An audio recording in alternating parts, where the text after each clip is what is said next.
こんにちは、テリーです。こんばんは、ゆっくりです。ご視聴ありがとうございます。ありがとね。さて前回は、ようやく一応全防具にエンチャントを付け終わりました。計算上は上限の爆発耐性を得ているはずです。へえ、なら実際にクリーパー何体目まで耐えられるのか興味ない？ありません。つまり本当は試したいのに我慢するのね。あとは新たに山岳を掘り当てたり、廃坑の広がり方を調べたといった感じでした。さて今回は、予告通り今から地上探索に行ってきます。天気が崩れてレアなクリーパーが見つかるといいわね。さて広域地図の方はご覧の通りで、まだ1枚目の半分までしか埋めてません。まだ埋めてないところにもし良いエンチャントを取引する司書がいればもったいないなぁと思いつつ、早プレイ時間で26時間半経過してしまいました。これは村が結局見つからないパターンね。で、なんで戻るのよ。忘れ物はないかと。さて危険地帯に這い出てきました。まずは馬と再会しつつダイヤツル橋の村を目指します。そういえば司書の残りの取引をまだ確認してなかったわね。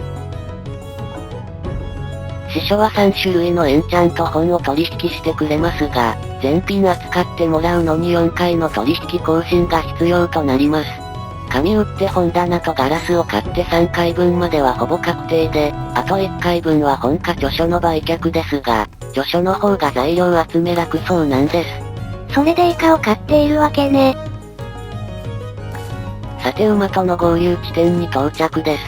逃げずに待っていてくれました。まあテリーを窒息死させるチャンスだものね。さすがの私も同じ手口にはめったに引っかからないですよ。さてちょうど2分でダイヤツル橋の村に到着です。この馬足が速いんですよね。あ、早速テリーを挟めるアカシアを探しに行ったわね。さてまずは取引材料の用意を、と思ったら鍛冶屋が早速取引持ちかけてきました。この村で石炭と鉄の買い取りを独占しているこの村人は、ちょっと上から目線です。物理的にね。さて、著書以外の取引をまずこなしてしまいます。ここから先の取引は私も初めてなので、ウィキ通りか確認する意味もあります。2種類目は微妙エンチャント。さて、本と羽ペンなるものをクラフトするのは初めてです。何か書いてコピー作ってやっと売れるそうですが。なんか出た。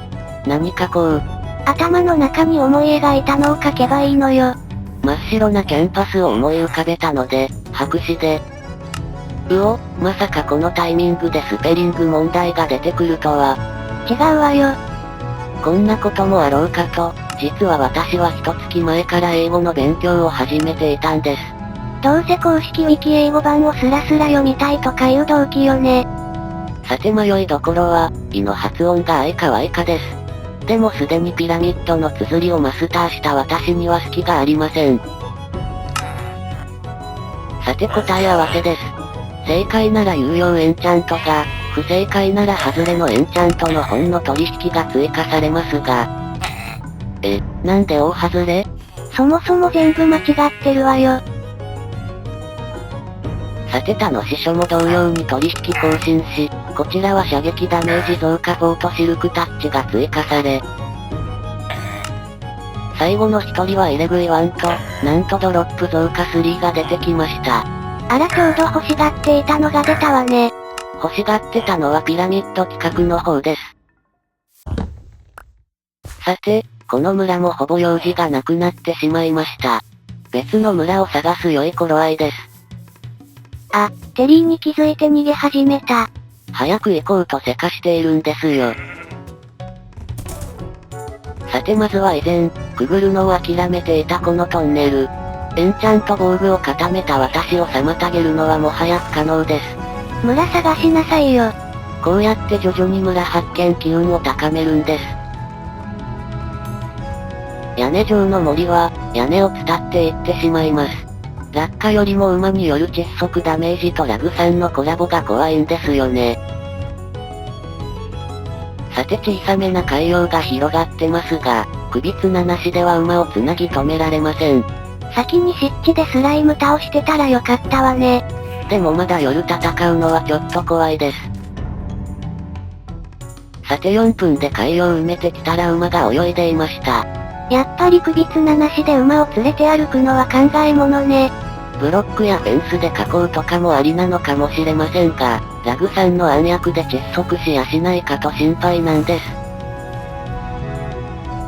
さてそれから40分ほどかけて、1枚目の広域地図を埋め終わったは良いのですが、何も成果がなかったのね。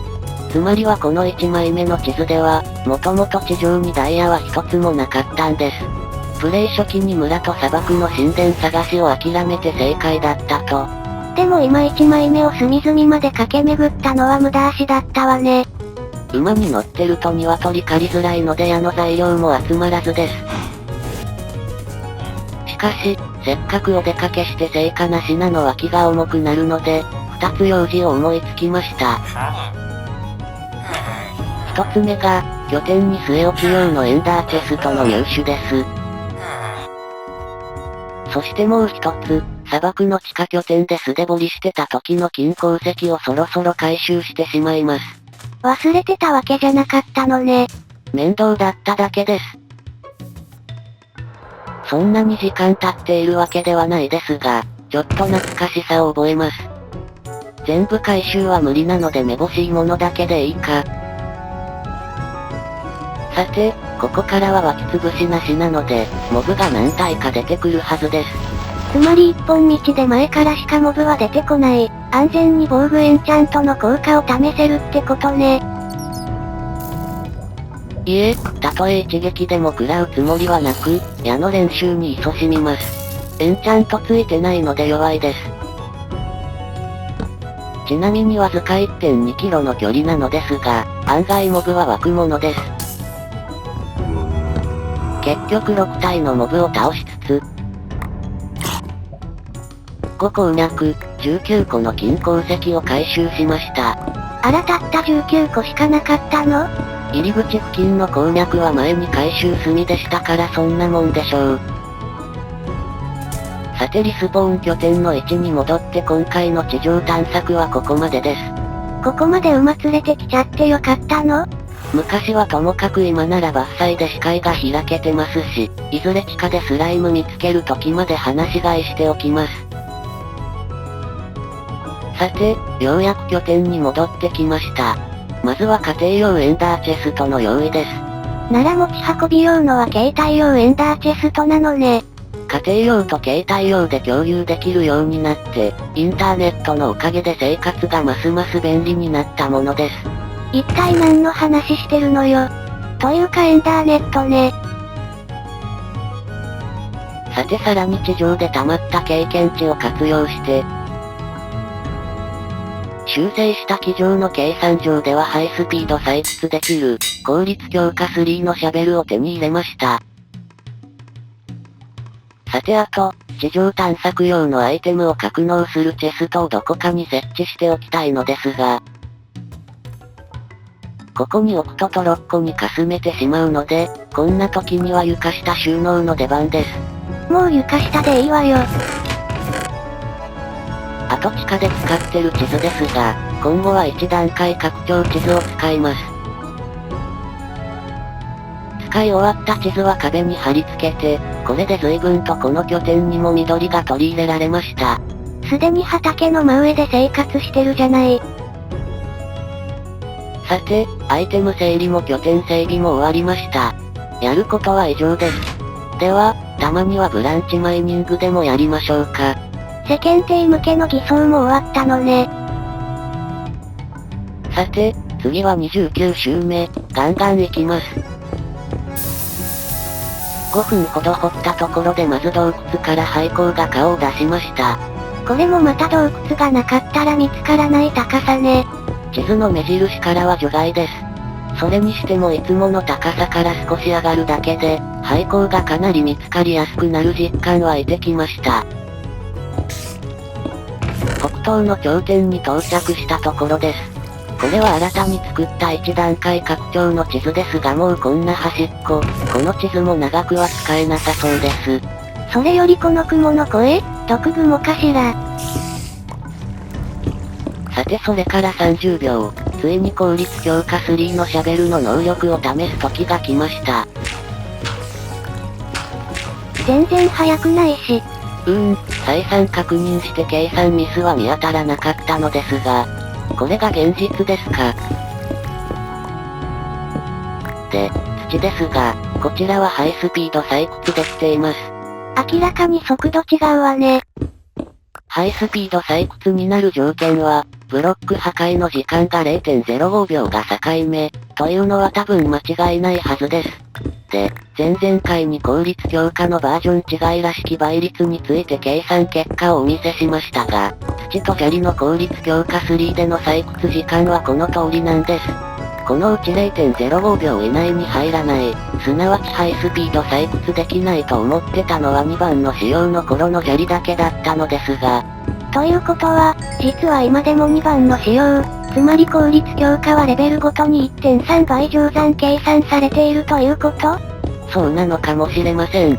でもしかし、実は3番の仕様の計算では砂利はジャスト 0.05 秒だったんです。つまり、ハイスピード採掘の条件は 0.05 秒以下ではなくて未満なのかもしれないんです。2番と3番のどちらの仕様なのかは結論がまだ出ないってことね。さて南東の頂点の新たな地図です。ここももう結構山岳が近いですね。そして南西の頂点の地図です。海が見えてるし、ひょっとして1枚目の広域地図のエリアがいいかしら。そうっぽいです。どこかのタイミングで1枚目の西側を探索しましょうか。さて29周目終了です。なお金の増加が多いですが、これには素手掘りした通路上の金19個が含まれてます。それ引いても48個、多いわね。さて30周目で掘り当てた洞窟ですが、辛くも木材一つ燃え残ってました。久々にいつもの高さでの廃鉱発見です。次の31周目で突っ切るわね。そしてその10分後、やってしまいました。幸運3使わずに掘っちゃった。さすがにテリーも疲れてきたのね。まあ地上探索でヘトヘトです。もう少し息抜きが必要ですね。おい。さて、周回数は切りよく30周、ダイヤも切りよく400個に達しました。さてこの後もプレイを続けてますが、切りが良いので拠点に戻りながらで今回はここまでです。なんか中途半端ね。拠点に着いてからダイヤのシャベルとブーツを作り足して、ダイヤが395個に減ったという大人の事情です。